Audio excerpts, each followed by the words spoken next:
Parliament, executive और stake holders एक commission में बैठ के फैसले करेंगे मेजॉरिटी वोट के साथ।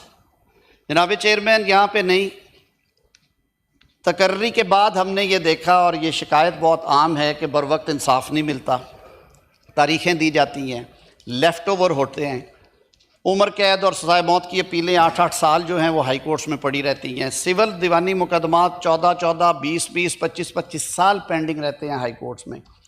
इसी वजह से शायद जो हमारा रैंकिंग है इंटरनेशनल, उसमें हमारी अदलिया का नंबर बहुत नीचे है, मैं मेंशन नहीं करूँगा। एक मैकेनिज़्म इंट्रोड्यूस करवाया गया कि जुडिशल कमीशन ऑफ पाकिस्तान, जिसके पास जजेस को अपॉइंट करने की सिफारिश का इख्तियार है, उसे उनकी एवेलुएशन, परफॉर्मेंस एवेलुएशन का भी इख्तियार होना चाहिए। और आफ्टर कन्फर्मेशन हाई कोर्ट्स के जो जज साहबान, जो काम उनको तफवीज़ किया जाता है, जो उनकी आइनी और सरकारी ज़िम्मेदारी है, होना चाहिए जिस तरह दीगर सर्विसेज में है। तो उसके लिए इसी जुडिशल कमीशन ऑफ पाकिस्तान को ये इख्तियार दिया गया कि वो एक यूनिफॉर्म स्टैंडर्ड वज़ा करें अपने रूल्स के ज़रिए और उसके तहत एवेलुएशन की जाए। और अगर कोई जज साहबान ऐसे हैं जिनकी परफॉर्मेंस के हवाले से, एफिशिएंसी के हवाले से इश्यूज़ हैं, वो रिपोर्ट करे कमीशन सुप्रीम जुडिशल काउंसिल को, जो कि जजेस के एहतसाब का इदारा है। जनाब चेयरमैन, इसके अलावा जुडिशल कमीशन ऑफ पाकिस्तान ही जो नया इसमें इंट्रोड्यूस करवाया जा रहा है आइनी बेंचेस का जो नॉमिनेशन है, जो तकर्रर है सुप्रीम कोर्ट ऑफ पाकिस्तान के अंदर, वो भी जुडिशल कमीशन ऑफ पाकिस्तान करेगा, ताकि ये जो एक ऐसा फंक्शन है जो हम समझते हैं कि वो इदारे के अंदर होना चाहिए, वो फंक्शन वहीं पे डिस्चार्ज हो। आइनी अदालत से ये मामला शुरू हुआ सर 2006 के चार्टर ऑफ डेमोक्रेसी में। मेजर पॉलिटिकल पार्टीज़ ने इस पर दस्तखत किए।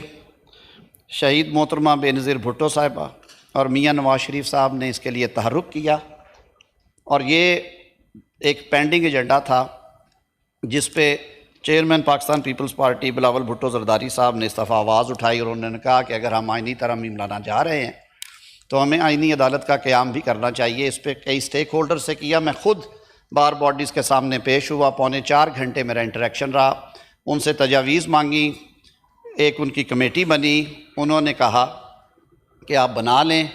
एज के हवाले से बहुत सारे तबकात से ये बात आई कि आप उम्र की हद वही रखें जो सुप्रीम कोर्ट की है, ताकि किसी को फेवर या वो चीज़ नज़र ना आए। हालांकि मैं ऑन रिकॉर्ड हूँ, जो प्रोपेगेंडा किया गया, जो एक बयानिया बनाया गया कि ये जो मौजूदा चीफ़ जस्टिस है हमारे जनाब मोहतरम काजी फ़ाइज़ ईसा साहब, शायद उनको तकर्रर करने के लिए किया जा रहा है। मैं ऑन रिकॉर्ड ये बात कर चुका हूँ, आज फिर दोहराऊँगा, अमानत है मेरे पास। मेरी ऑफिशियल कैपेसिटी में उनसे 3 मुलाकातें हुई इन 6 महीनों में।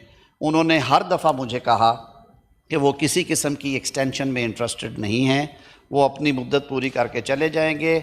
आप अगर टेन्योर मुकर्रर करना चाहते हैं, कोई पैनल मुकर्रर करना चाहते हैं, कोई नई अदालत बनाना चाहते हैं, कुछ भी करना चाहते हैं, तो वो मेरे बाद लागू होगा। मैं एक्सटेंशन के हवाले से, टेन्योर वाली एक्सटेंशन के हवाले से मैं इसमें इंटरेस्टेड नहीं हूँ। जनाब चेयरमैन, सुप्रीम कोर्ट में आइनी बेंचेस के हवाले से इसमें अमेंडमेंट प्रपोज़ की गई है ताकि जो सुप्रीम कोर्ट की ओरिजिनल जुरिस्डिक्शन है, जिसका माजी में बेतहाशा गलत इस्तेमाल हुआ है, मैं ये हिम्मत करके, जुरत करके ये बात कहूँगा और अफसोस के साथ कहूँगा, और पर्सन टू पर्सन फ़र्क पड़ा है कि एक चीफ़ जस्टिस साहब आए, उन्होंने दरवाज़े खोल दिए और सैकड़ों की तादाद में सुओ मोटो केसेस जो हैं उनकी यलगार हो गई अदालत में। कुछ अदवार ऐसे भी आए जिनमें बिल्कुल अमन रहा। फ़ैसलों में हमने देखा कि तज़ाद आया। सर, 184 के इख्तियार को इस्तेमाल करते हुए और दीगर आइनी इख्तियारात इस्तेमाल करते हुए मैं माज़रत के साथ ये कहने से नहीं रुकूंगा कि हमारी अदालत उज़्मा ने करोड़ों पाकिस्तानियों के इलेक्टेड वज़राए आज़म को घर भेजा। जनाब चेयरमैन, आप खुद इसका शिकार हुए। कायद मुस्लिम लीग नून मियाँ नवाज शरीफ साहब को जिस तरह से भिजवाया गया घर, आइनी तरीका आर्टिकल 95 में है वज़ीर आज़म को रुखसत करने का, और हमने वो इख्तियार किया और वोट की ताकत से वज़ीर आज़म तब्दील किया हमने 2022 में। लेकिन इस अदालती तरीके को हम नहीं मानते। ये बंद दरवाज़ों के पीछे जो मामले होते हैं हम उन्हें नहीं मानते।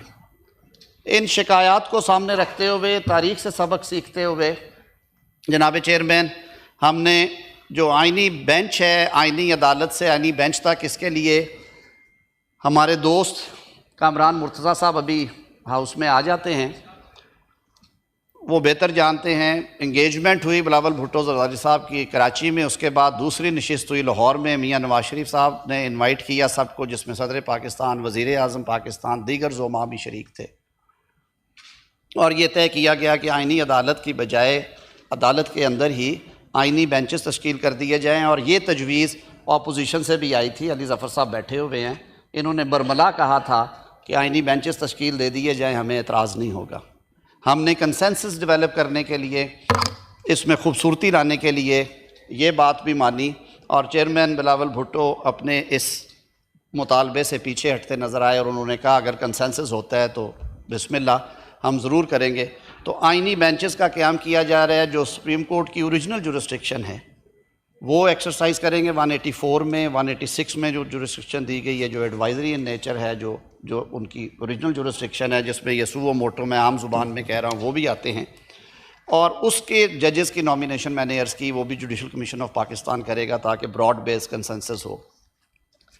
चीफ़ जस्टिस ऑफ पाकिस्तान की तकर्री और चीफ़ जस्टिस ऑफ पाकिस्तान का म्याद ओहदा, माजी में सर हमने देखा कई 1-2 अदवार ऐसे आए जहाँ पे चीफ़ जस्टिस साहब का म्याद थी वो 6 साल, 7 साल, 5 साल थी। मैं तफसीलात में नहीं जाऊँगा, उसके जो समरात मिले वो हम सब के सामने हैं। तो इसमें यह सजेस्ट किया गया है कि चीफ़ जस्टिस ऑफ पाकिस्तान, जिस तरह बाकी बहुत सारे ओहदे जो हैं आइनी ओहदों समेत, वो उनको अपर लिमिट, उसमें अपर कैपिंग कर दी गई है, म्याद से जोड़ दिया गया है। तो चीफ़ जस्टिस ऑफ पाकिस्तान की जो म्याद होगी वो 3 साल के लिए होगी, तकर्रुर होगा उनका, और तकर्रुर होगा 3 सीनियर मोस्ट जज साहबान जो अवेलेबल होंगे सुप्रीम कोर्ट के at the time of retirement of the outgoing chief justice. तो उनको निकाल के जो 3 सीनियर मोस्ट जजेस होंगे उनमें से एक लिए जाएंगे। ये क्यों किया गया? जुडिशल कमीशन ऑफ पाकिस्तान के सूबाई चैप्टर्स डाल के 1 साल ये एक्सरसाइज की गई कि जो सीनियरिटी का प्रिंसिपल है दीगर और अमूर के साथ साथ वो करें या कुछ और करें। तो उस सामने रखते हुए सर उसमें ये तय किया गया कि हाई कोर्ट्स में पहले 3 जजेस में से एक का तकर्रुर किया जाएगा चीफ़ जस्टिस के लिए, और सुप्रीम कोर्ट की अगर कोई वैकेंसी आती है तो भी 3 सीनियर मोस्ट में से कंसिडरेशन होगी। और हमने उसका अमली मुज़ाहरा किया। लाहौर की अपॉइंटमेंट्स फर्स्ट 3 के प्रिंसिपल पे हुई। तो इसको मैं समेटते हुए ये अर्ज़ करूँगा कि चीफ़ जस्टिस पाकिस्तान की तकर्री भी अब सीनियर मोस्ट की बजाय 3 सीनियर मोस्ट के दरमियान होगी, और उसको तकर्रर वज़ीर आज़म साहब ने ये इख्तियार छोड़ा। ये इख्तियार पार्लिमान को दिया और एक 12 रुकनी पार्लिमानी कमेटी तश्कील दी गई जो प्रपोज़ की गई है, जिसमें अपोजिशन और हुकूमत शामिल है। वही फार्मूला जो हम पहले करते हैं, जैसे इलेक्शन कमीशन है, बाकी जगह हैं। यहाँ पे हमने उन्हें कहा कि वो मुतनासिब नुमाइंदगी के तहत पार्लिमानी लीडरान उनको अपॉइंट कर देंगे, और वो 2/3 2/3 अक्सरियत से, सिर्फ इस वजह से कि कंसेंसस बेस्ड डिसीजंस हो, सिंपल मेजॉरिटी ना हो, सारे मिल के करें हम। तो वो 12 रुकनी कमेटी जो है वो 2/3 के साथ चीफ़ जस्टिस के नाम पे इत्तफाक करेगी। पहले नंबर पे करते हैं तो वज़ीर आज़म साहब वो समरी भिजवा देंगे सदर साहब को, दूसरे नंबर पे करते हैं, तीसरे पे जाते हैं, सो ऑन। तो वो इस तरह से हो जाएगा। एक बहुत बड़ा काम हुआ सर, हमारा बहुत बड़ा चैलेंज है एनवायरनमेंट का इस वक्त। ये मेरे ख्याल में हम वो जनरेशन है, अगर हमने कुछ ना किया तो शायद ये प्लेनेट हमें माफ़ ना करे।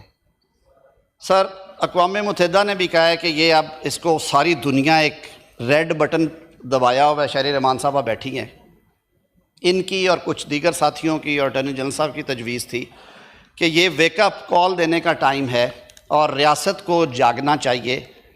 जनाब चेयरमैन, 9A आर्टिकल का इजाफ़ा किया गया है और ये फंडामेंटल राइट के तौर पे इसको एक्नॉलेज किया गया है कि जो every person shall be entitled to a clean, healthy and sustainable environment.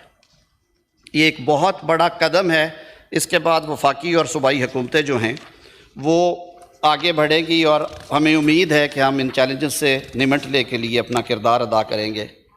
जनाब चेयरमैन, इसी तरह सूबों में भी कॉन्स्टिट्यूशनल बेंचेस की गुंजाइश पैदा की गई है हाई कोर्ट्स में और इस्लामाबाद हाई कोर्ट में, और उसका भी वो सारा तरीक़ेकार इसी तरह दे दिया गया है। उनका तकर्रर भी जुडिशल कमीशन ऑफ पाकिस्तान करेगा, लेकिन सूबाई खुद मुख्तारी को सामने रखते हुए, हालांकि ये वफाक का राइट है इस पर इनेक्ट करना, इसीलिए हम कर रहे हैं।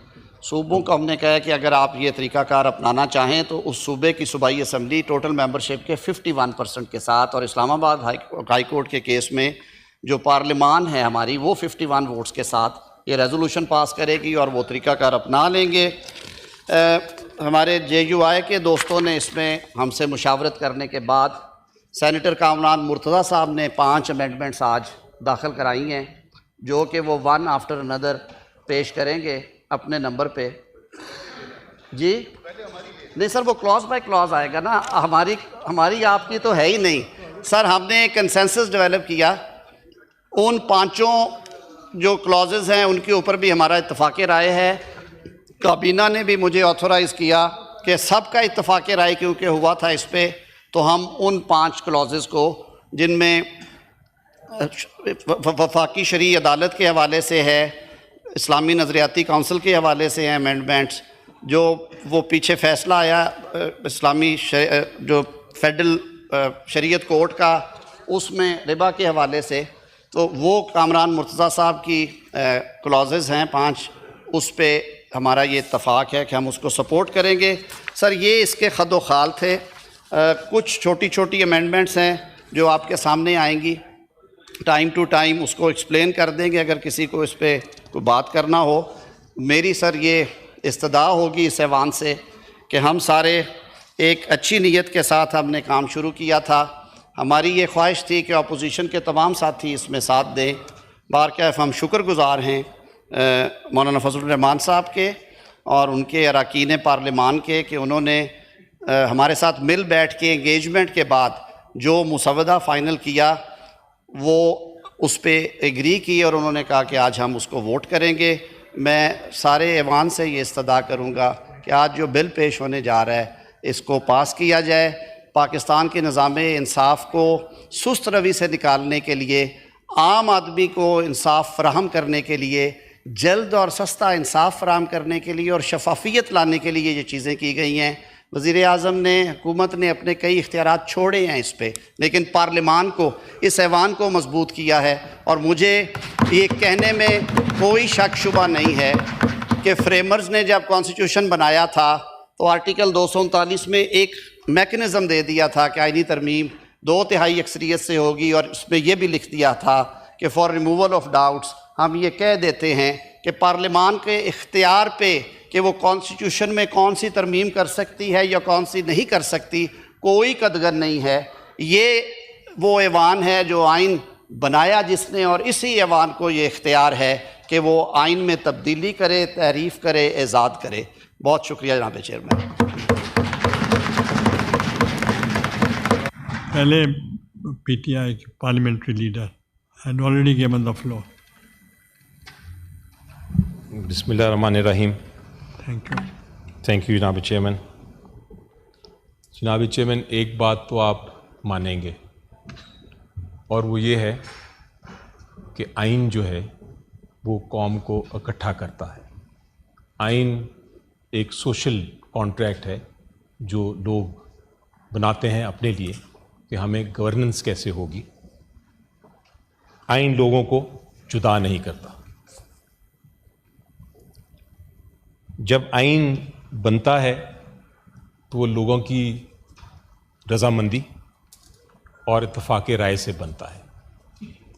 अगर रज़ामंदी और इत्तेफाक राय नहीं होगी